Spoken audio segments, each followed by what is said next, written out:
Can President Biden make the 28th Amendment take effect? Well, the short answer is no, and there's a lot of different reasons why. Now, it's been more than a century since the Equal Rights Amendment was first introduced, and it was more than 50 years ago in 1972 that Congress ratified it as the 28th Amendment.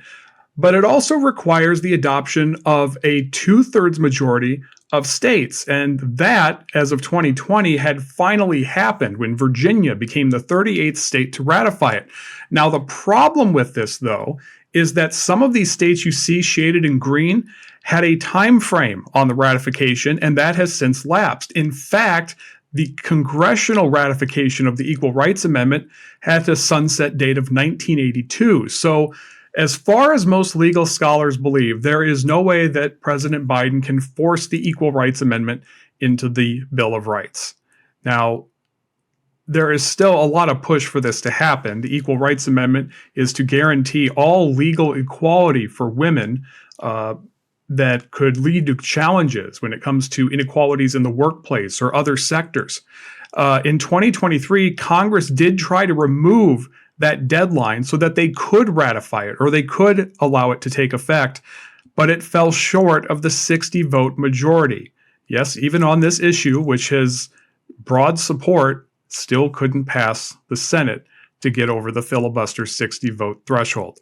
Now, if it was legally validated, this would become the 28th Amendment. And what's interesting about that is you might not know when the last amendment was adopted. Well, that was all the way back in 1992 when a 27th Amendment was ratified. We are currently in the longest period in American history without an amendment to the Constitution.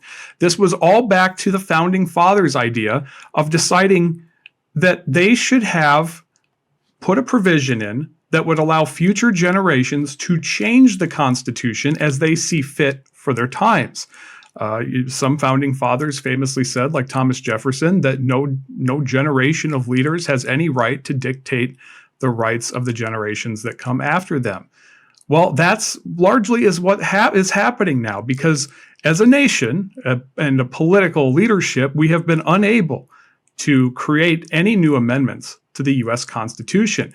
Now, Iowa Senator Tom Harkin tried to enact an amendment back in 2014 when he proposed an amendment that would enact campaign finance reform. And it was needed because the Supreme Court in the Citizens United ruling of 2010 outlawed restrictions on spending in campaigns, which opened the floodgates to corporations giving money to candidates and other political action groups. Critics of the proposed amendment say that it's an attack on the First Amendment. According to the Supreme Court, they're right. But Senator Harkin and others believe it's the only way to keep politics from being too corrupted. Now, back to the Equal Rights Amendment. This is something that has been surging in interest off and on for the last 50 plus years since it was ratified by Congress during the women's rights movement. President Biden appears to be trying to get it some attention, bring it back to the forefront, and perhaps encourage Congress to take this issue up again. If Congress were to pass a law and President Trump sign it into law saying that the statute of limitations no longer exists, federally, the amendment could be ratified. But the problem is, in some of these states, it also had a sunset date. And so certain state legislatures would have to pass it again. And it's unclear if that could happen. As you see, obviously, mostly conservative-dominated states never ratified it.